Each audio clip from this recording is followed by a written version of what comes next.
The open sea, its mystery and beauty have always been irresistible.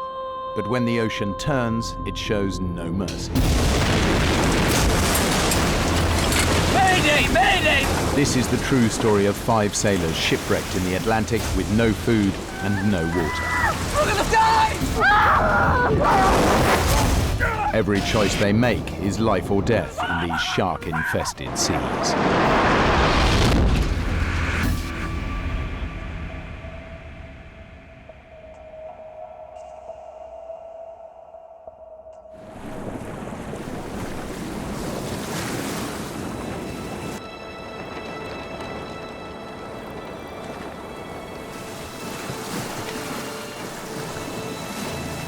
The brand new 58-foot luxury yacht Trashman surges through the Atlantic. Her owner made his millions in the rubbish business, and a hastily assembled crew who've never sailed together before are delivering the yacht to his home in Florida.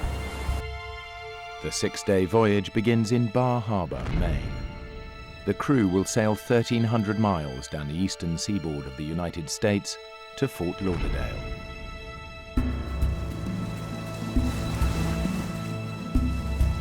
The most experienced sailor is Deborah Scaling Kiley.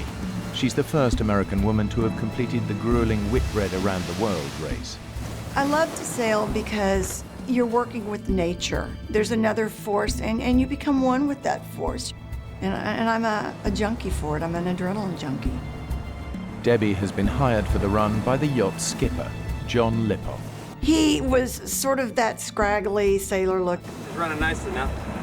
Head back inland, hire some more crew, yeah? The first thing that I noticed about him Cheers. that I thought was kind of wild was that he liked to celebrate everything. He wanted to have a beer the minute I met him. Problemo, Debs. Problemo. He showed me his resume, and it was quite impressive.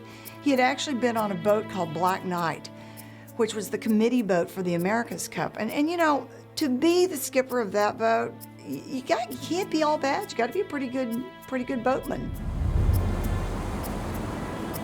Is everything all right?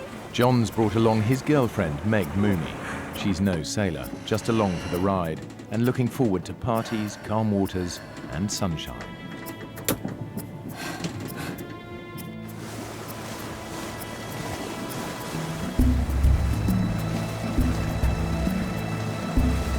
Weatherfax says clear sailing all the way. Brad Kavanagh's the youngest crew member. He signed up because Debbie's on board. All right, why don't you go to sleep now? I'll take the next watch with John. Ask him to come up. Brad's a decent sailor, although he's not yet in Debbie's league.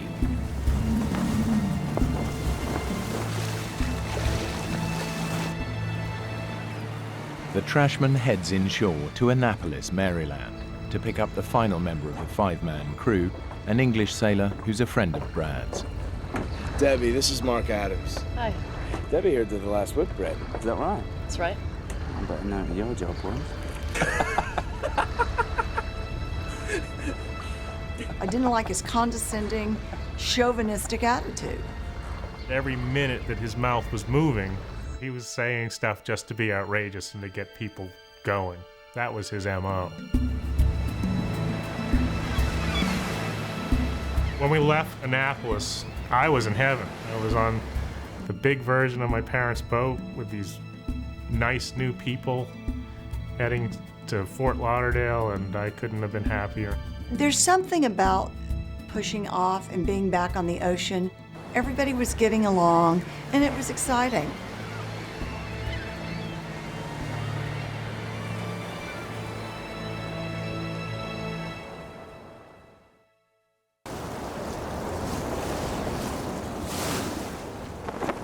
The first day is an easy sail. By nightfall, they're right on schedule. That night, the weather was beautiful. The boat was fun to steer. It really just didn't get much better than it was right then. But this calm doesn't last long. A storm is gathering, and it's moving quickly towards them. Debbie! Wake up! Debbie!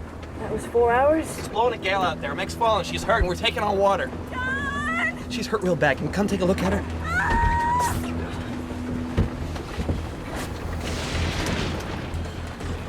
Where the hell did this storm come from? Usually if it's a squall, it comes in and it blows through and it's over. But this was not a squall. This was something that was building momentum. I couldn't believe the conditions had deteriorated so much.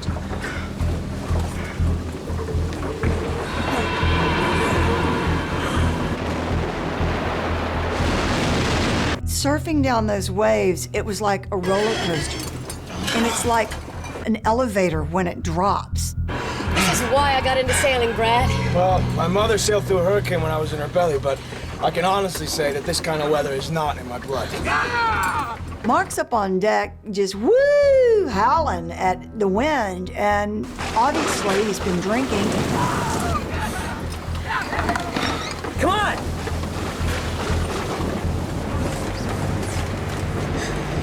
Better help her. She fell on her back. Well, I'll take a look. Meg had gone up on deck, and when the boat fell and wiped out, her tether didn't keep her from falling. I was like, what was Meg doing on deck to begin with? She has no business out in this kind of weather. Debbie, leave it. Just help her, okay? But John... Debbie, for once, would you just do what I say? She rolled over slightly, and you could see the bruising begin, and it was all through the kidney area. I could just tell she was in so much pain. I want to go home, John. Take me home. Okay, Ellie. I'll get some help.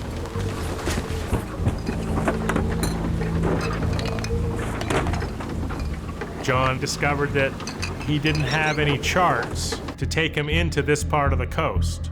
It was just one more little omen that things weren't great. It was that he wasn't prepared. The sailing vessel Trashman calling Coast Guard. We urgently need a compass heading so we can head inshore. We have no chart. Over.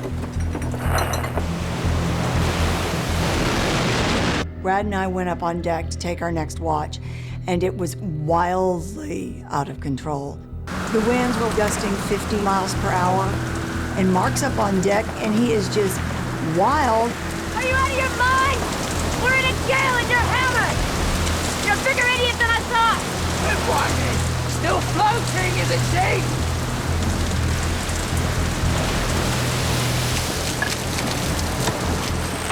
The Coast Guard advised us that we should go to Wilmington, North Carolina. But when we altered course and headed into the coast, those waves just started smashing into the boat and impacting us. And it was like one of those amusement park rides that, you know, kind of jerks you up, but it wouldn't go over and jerks you up. The yacht's sails are ripped off in the storm, so John turns to the engine in a last-ditch attempt to power through the waves. The alarms all went off and the engine overheated. The engine was gone, and that was the end of our ability to charge the batteries. We were quickly going to be running out of power to speak to anybody from off the vessel.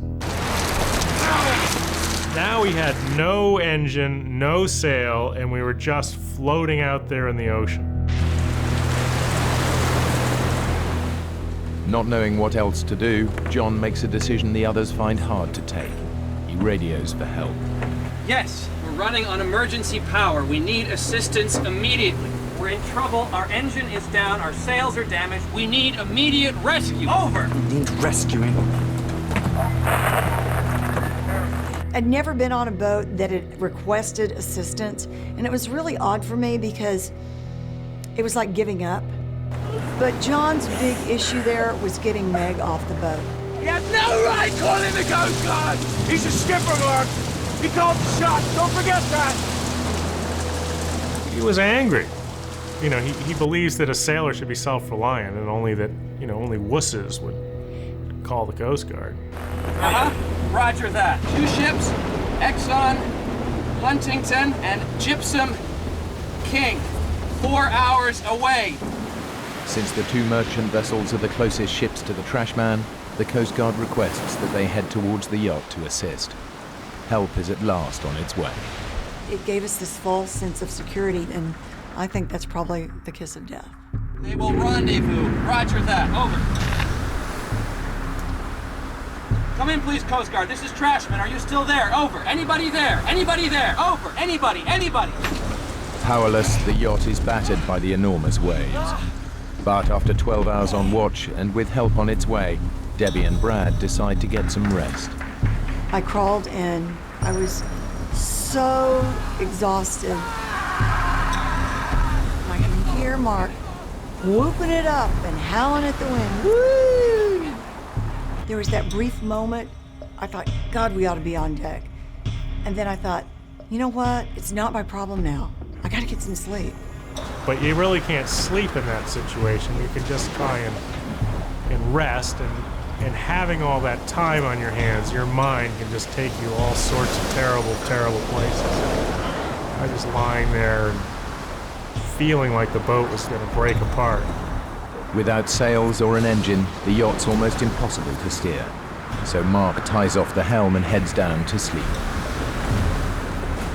Brad lies awake, ill at ease, as the situation begins to get much worse. One of these times we got to the top of one of these waves, and it crested and broke, like at the beach, like Hawaii 5-0.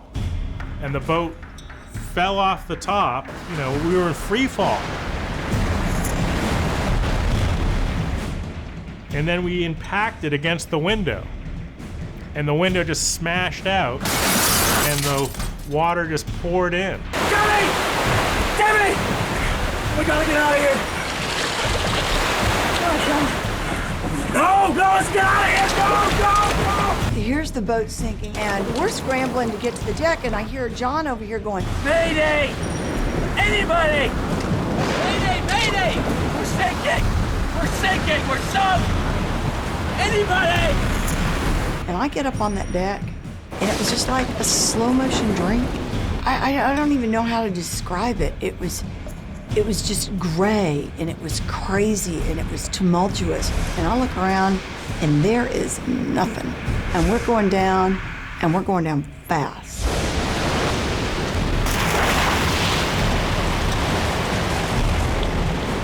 You don't think about dying. You don't think about drowning. You don't think about anything. You think about getting away from this boat that it's going under, and it's sinking in less than 2 minutes. It's just going down like a big rock. Mark frantically struggles to undo the pressurized canister holding the life raft and survival gear. Brad heads for the only other option, a tiny, inflatable dinghy.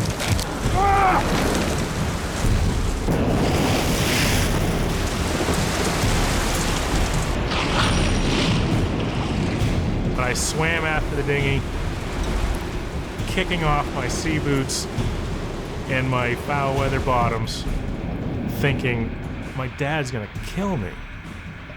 I've just let his boots sink.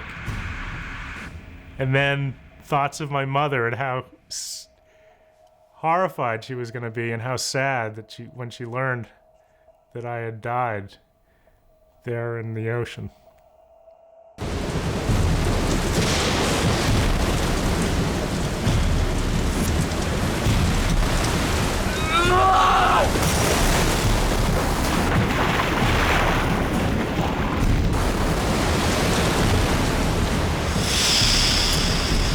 The canister inflates, and he's still holding on, and eventually he just lets go.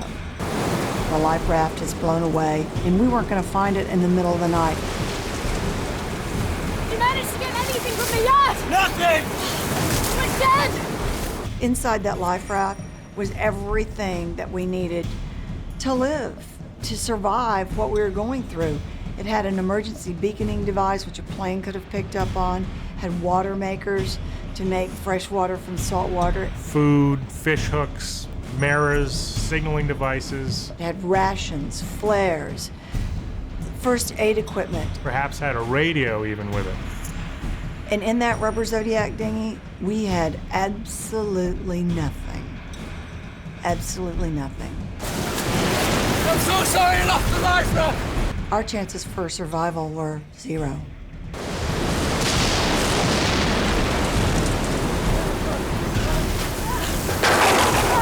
Where's Meg? As the boat sank, Meg was within the rigging. Get away from the yacht! And she just didn't have the sea savvy or the knowledge to, watch the waves, and then when the wave action was right, to swim out. So I knew if I didn't go back and get her, she'd die. Jimmy! Be careful!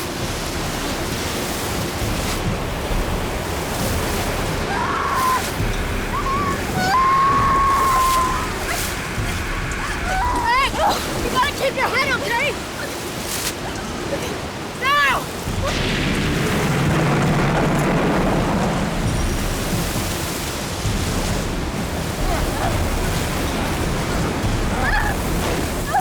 We're all gathered around the rubber Zodiac dinghy, and I remember watching Trashman as the last little foot of her mast slipped under the water, and it was the most devastatingly lonely feeling that I've ever felt in my life.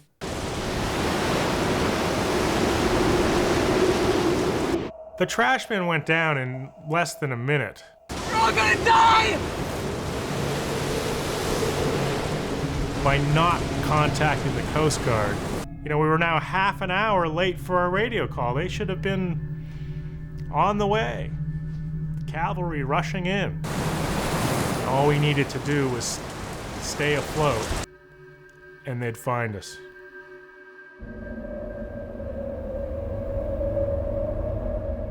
The next day, when the sun finally came up, the sky was overcast and gray. The air temperature being 40, we would definitely succumb to hypothermia. Let's get under the dinghy. There's a shelter. I can't. No! I can't. We'll be out of the wind! Rather than flip the dinghy over, the crew get underneath it, where they'll be sheltered from the bitterly cold wind and rapid hypothermia. Come on, check on you.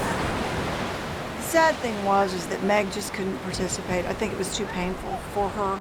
But more than anything, Meg was very claustrophobic. Soon, the water begins to have its own chilling effect. Okay, we gotta get out of the water. It's cooling us down. Give me a minute! We devised a system where we positioned our bodies suspended by a line that we'd rigged. Lie down next to me. You two, lie on top of us. By stacking ourselves like a bunch of fuel rods in a nuclear power plant or a bunch of logs in a fire, we were able to share our body heat and to keep ourselves warm. As the storm raged on, you could crawl up underneath the dinghy like that, and it was so quiet and so peaceful. It was so deceptive. It was almost luring you once again into that amniotic state.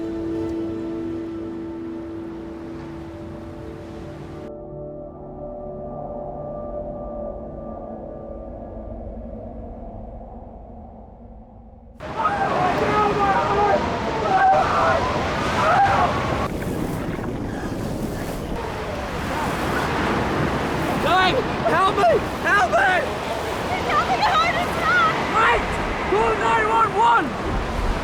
When John started talking about his heart pains, I knew immediately he was probably just hyperventilating because the air would get very thick under the Zodiac dinghy. Please, get him into the dinghy! The wind was like 40 degrees and it was blowing like 90 knots. And we decided we would flip the Zodiac dinghy over and we lift Meg in.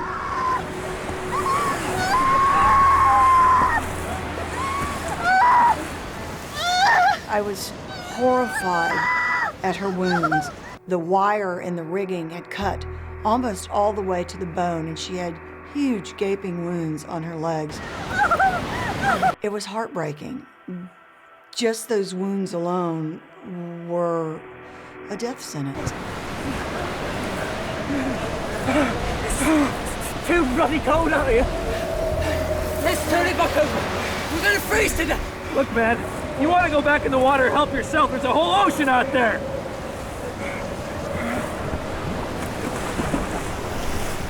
We hung there for a minute, and pretty soon he goes, "Quit kicking me." I'm not touching you!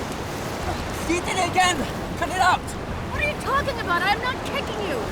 Stop! Now! And I thought, you know what? I'm going to look in the water, and I'm going to see where his legs are, and I'm going to stay as far away from him as I can.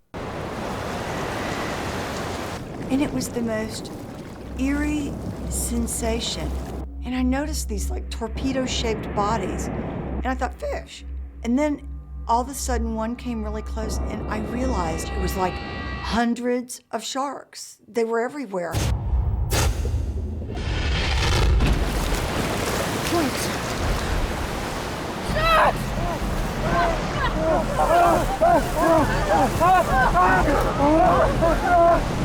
And just the minute we got in, fins just everywhere in the water. And I don't mean like 2 or 3, I mean 10, 20, they were everywhere.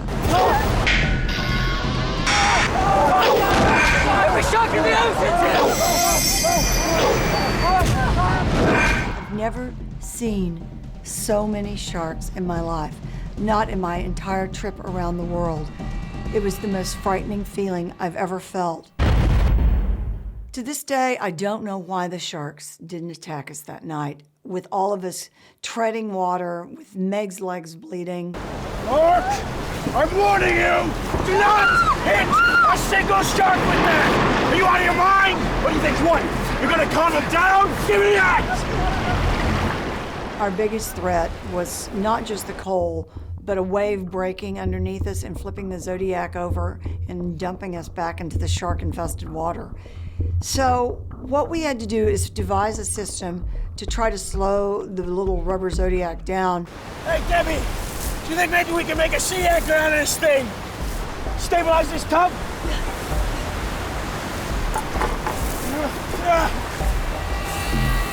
But as soon as we threw the piece of plywood over the front of the boat, the shark swam up and grabbed it in its mouth. These were not little sharks. And this one was big enough to pull a 13-foot rubber Zodiac dinghy with 5 people in it, which is at least, 700 pounds, wildly through the water.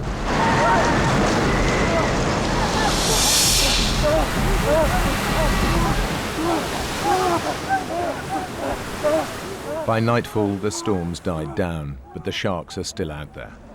The crew's hungry and thirsty, and the night air begins to freeze their wet bodies. It's night 2, and with night comes just that threat of not being able to make it through the night again. A light! A light! A light! Oh God, it's close. Paddle!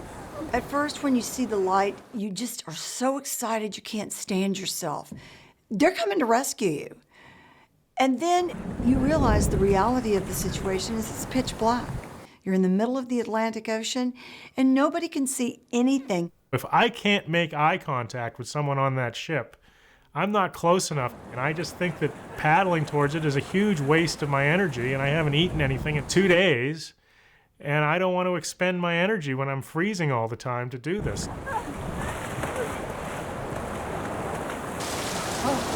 The craving for water is like nothing I've ever felt. It's as if every cell in your body needs it and it's crying out for it. You haven't had water in 24 hours, almost 48 hours. But all I got was the wind blowing through my mouth and actually drying my mouth and my tongue more than the moisture coming in from the rain. Damn! It was as if God was spitting on us, laughing at our situation. All of a sudden, we remembered about the ship, and we looked out, and the ship was gone. Maybe that was a chance for survival. It's the ultimate despair. And at that point, I just couldn't take it.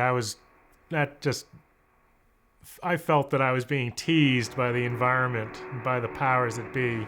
Oh, I stood up and I gave God the finger, started, saying, what are you doing to us? You're gonna make it rain, let it rain so we can get some water.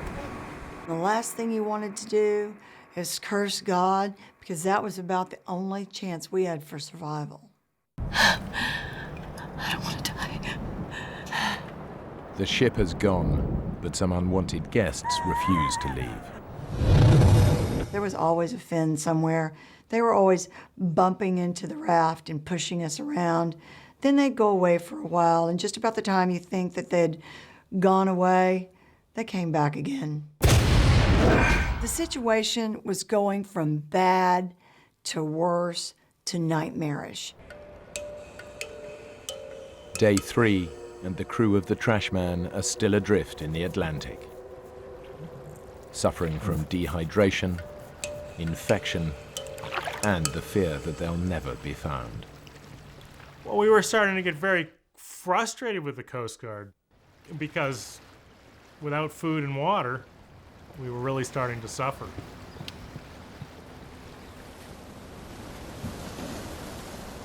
Hey, do you think a ship will rescue us before the Coast Guard finds us? Coast Guard's on its way. Yeah, sure, of course. Coast Guard's on... Hey, guys, I got news for you. The Coast Guard ain't coming. They never were. They forgot about us. We're on our own. Thanks a lot, Debbie. It was as if I had dropped the final curtain on the show. They just all kind of sat back and looked at me like I'd lost my mind. Hey, Brad, where do you think we are? Well, from roughly where we went down, we're anywhere between 35 and 135 miles off the coast. What? Is that far? We could still be blown to shore, right? Guys? My God. The crew have no idea where they are, but the dinghy's now 140 miles from shore and heading out into the Atlantic. The dynamics of the group begin to change, and partnerships form as the survival instinct starts to take hold.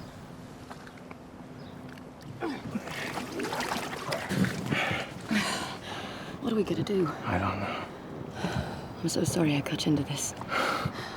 If I didn't have you, if it was just me and those guys, I don't know. We just need to stick together. You and me. If we lose this bond, then we're lost. And it's what's going to keep both of us alive. So I'm going to watch out for you, and you watch out for me. I can hardly stay awake. Why don't you go to sleep? I'll watch you. Make sure you're okay. If it had come down to someone trying to hurt Brad or kill him, I would have done my best to take him out because Brad was my partner in survival. And I wasn't going to let him go. There was no way.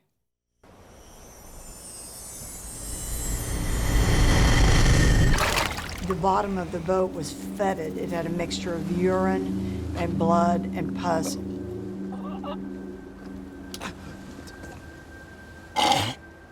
We were in absolute agony because we were starting to get massive staph infections all over our bodies. These staphylococcal infections are caused by bacteria entering cuts in the skin. They can soon attack the heart and lungs, and Meg is at particular risk because of her open wound. I felt so bad. She was dying of blood poisoning, and we were sitting there watching Meg die. It was just tragic.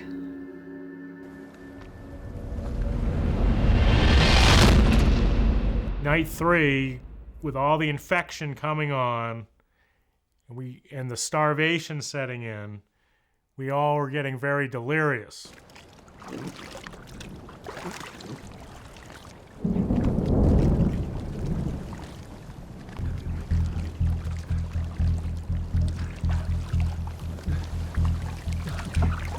What are you doing? That stuff will kill you! Here, Miss Whitbread. Help yourself. Everyone knows that you're not supposed to drink seawater. They tell us that from the time we're little kids, and that's one of the things you just don't do. Drinking salt water dehydrates your body even more, and it causes kidneys to shut down, and you begin to have delusions.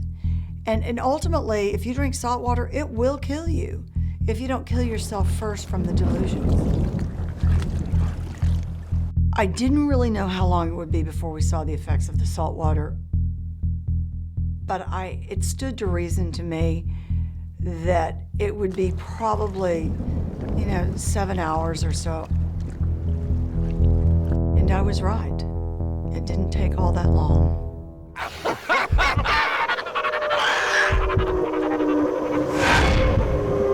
It's too hot.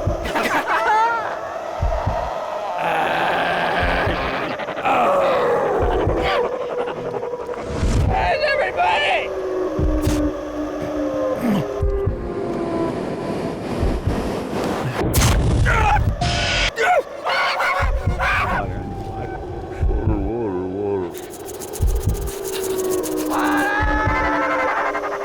Come here.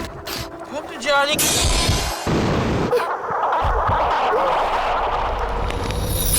Where's everybody? It was just like I was watching some crazy play. I want my bags! Wait. I see land. I see land! I see land!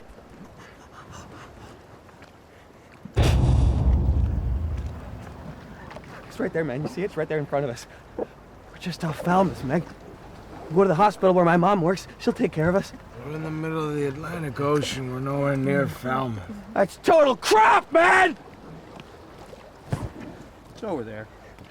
This went on all day long. Oh, I want my cigarettes. I need one now. The monotony of it was starting to drive me crazy. I'm just gonna get my car. We're in the middle of nowhere. You guys bring the boat in, and I'll go get the car. There is no car, John.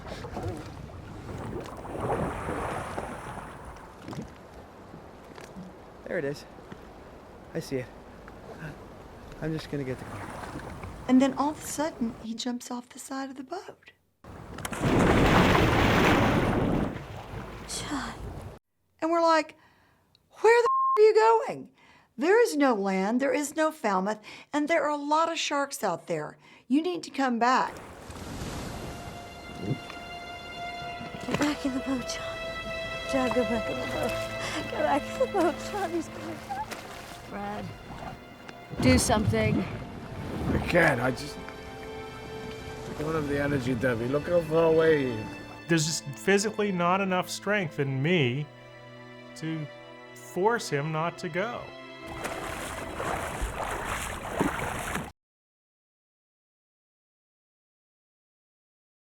I can't see him. All of a sudden, we just hear this shrill scream. I mean, blood-curdling. And it was over. And then silence. And it was like there was no crying.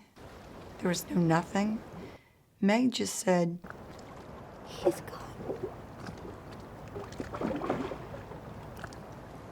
there wasn't any doubt what had happened to him. The sharks got him. The sharks never left.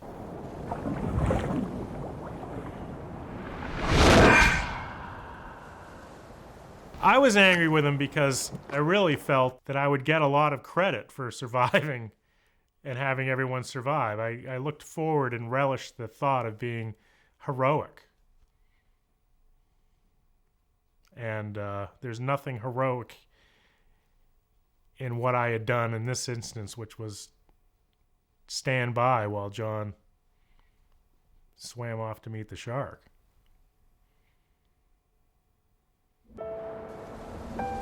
The 4 remaining survivors of the Trashman cling to life as they drift helplessly in the Atlantic. The sharks have just claimed their first victim, John, the captain. After John went over, we all just sort of sat back for a while. I think everyone was so shocked. And Meg was crying, but she wasn't sobbing. She was so sad. And she was so sick.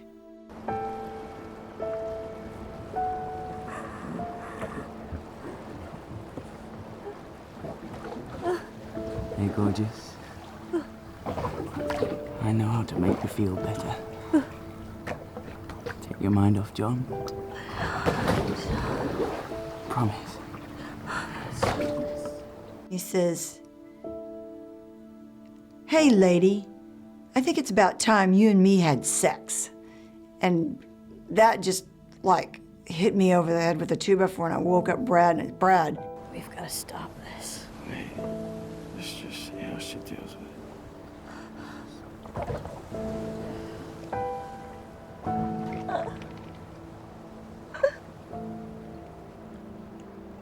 Right. I'm tired of playing games. I'm just going back to the 7-Eleven to get some more beer and cigarettes. Mark, you're not going to the 7-Eleven for anything. You know we're in this dinghy, don't you? I'm just going over for a minute. Just to stretch my legs. And get rid of the cramps. Just for a moment. Brad and I get up and go, man, the sharks just ate John. No. I'm just stretching my legs. Getting right back in. And just about that time, we feel this. Bam! And then we feel a bam again. And all of a sudden we realize there's like this frenzied attack, and the sharks are eating Mark underneath the Zodiac. Oh, sharks.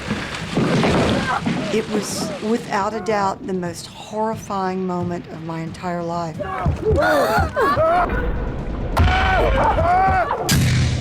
The sharks now had a taste of what they'd been following for days, and they wanted more. So they tried to tip the boat over with Meg, Debbie, and I in the raft. What would it feel like once they had begun to drag you under? What would it feel like with that first bite? And maybe it would be better if we jumped over and drowned ourselves so we would never have to feel it. And it lasted for what seemed like an eternity, like hours.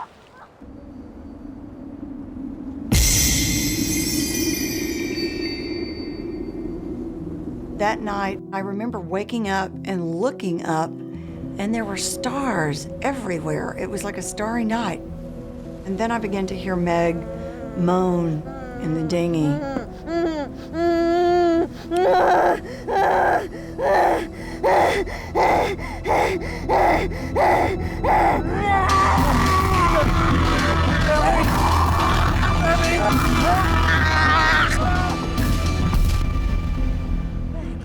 I think she was frustrated and she just wanted to strike out at somebody.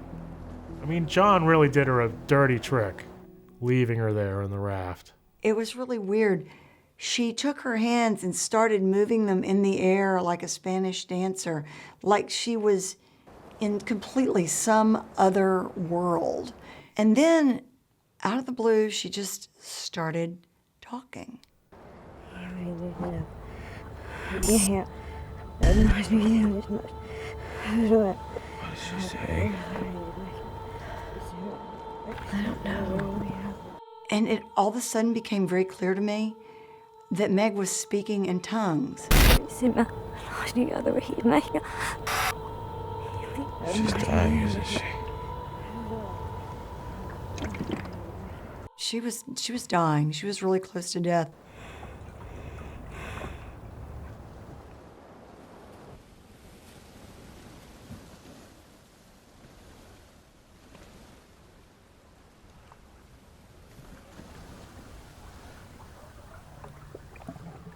Meg? When we woke up, Meg was dead in the bottom of the dinghy.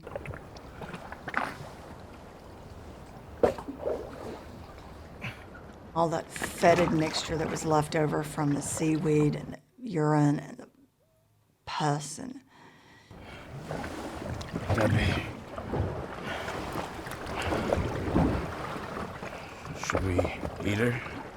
We were starving, and you've heard of cannibalism at sea, and are we gonna, nourish ourselves by somehow figuring it out how to butcher her and eat her, or what are we going to do? Ugh. She's too infected, Brad. We have to get rid of her. I'm My stomach's twisting in pain. You're right.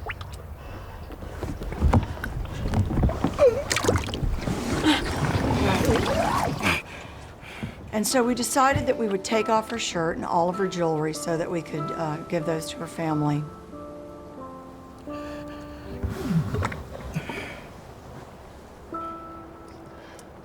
I got really mad at Brad because he was like, I can't get the ring off. I'm like, get it off.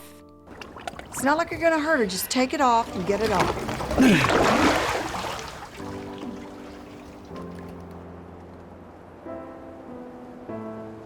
It was such a sad moment because we laid her body, naked body, on the side of the raft, and then we decided that we couldn't just push her over, that we had to give some kind of a funeral.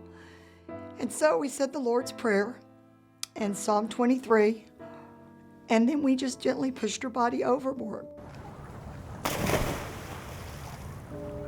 And we decided then that we would just go back to sleep so that if the sharks attacked her, we wouldn't have to see it. And so that's what we did.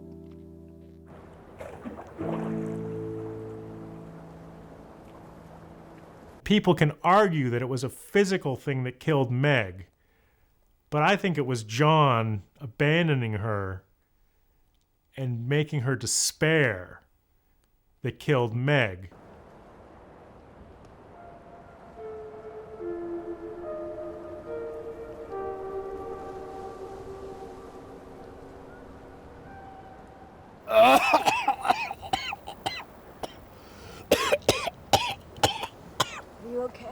I don't know.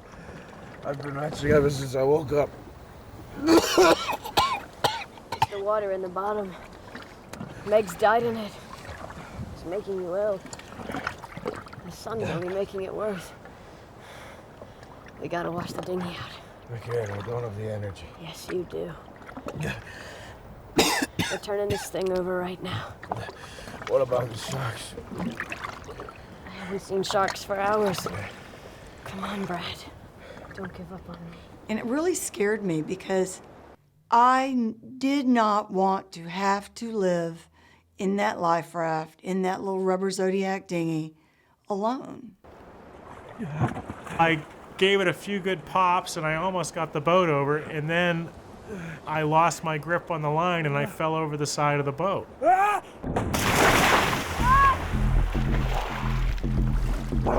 Get me! You gotta be back here.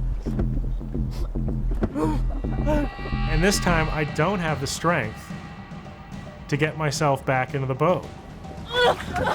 For God's sake!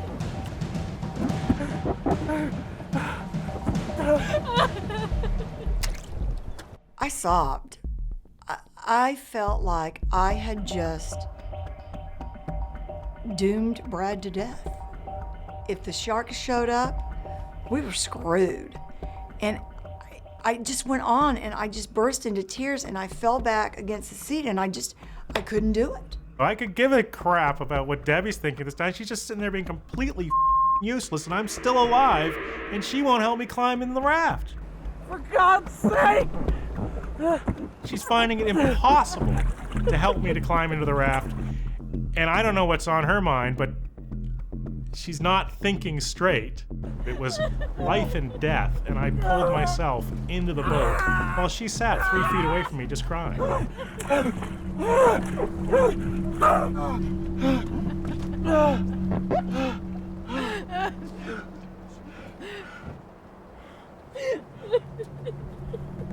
We were each at one end or the other of the raft. He wouldn't talk to me. He was so off at me. Bitch.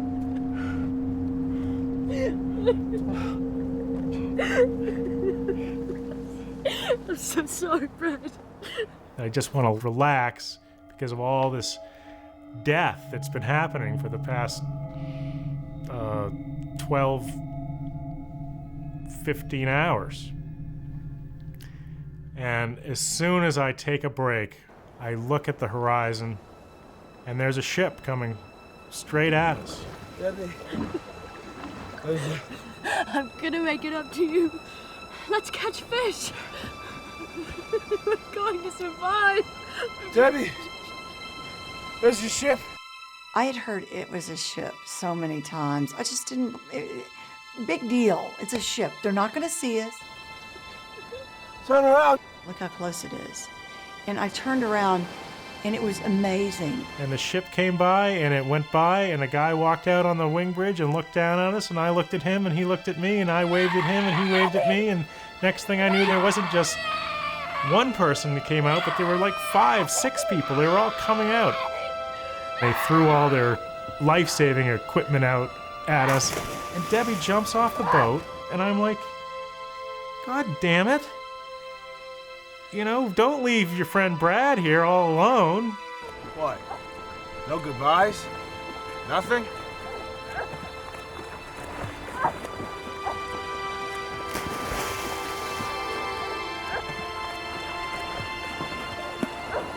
I was holding the rope that held the life ring, and they started winching us in.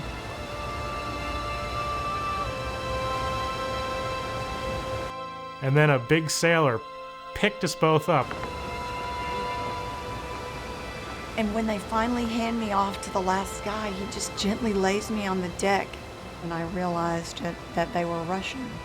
And I didn't care. It was, I didn't care where I was going. I didn't care who these people were. I was lying there, and Brad was there, and we were alive.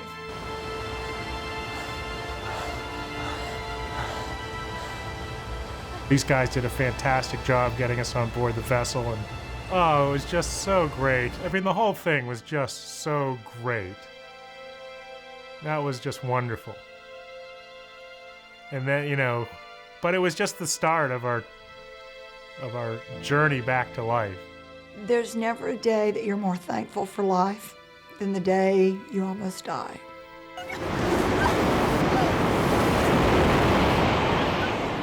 I'm here today, and I don't feel guilty about it, and I have no regrets. And every day I wake up, and it's a new day, and I'm happy. And I always try to find something good in the bad things that happen to me. It's not something you just turn off when it's over. You keep living in that survival mode. I don't know if you're shell-shocked or what you are, but it's impossible to just turn it off and go back to being the way you were before. In their 5 days at sea, the dinghy had drifted 140 miles from where the yacht sank and was heading further and further away from land. With no beacon on the dinghy, the 2 merchant ships were unable to find it. The Coast Guard called off the search for Trashman because it received a call stating the yacht had made it safely into port during the storm. Who made that phone call remains a mystery. I believe that, John and Mark could have pulled through, but I think with these guys, the real problem was that they had just reached the end of their rope and it was not worth it for them to put up with the pain and continue living. But for me, I'm not going to take myself out of the game before it's over. Brad and Debbie have no idea how much longer they could have hung on. What they do know is they had an unshakable will to survive.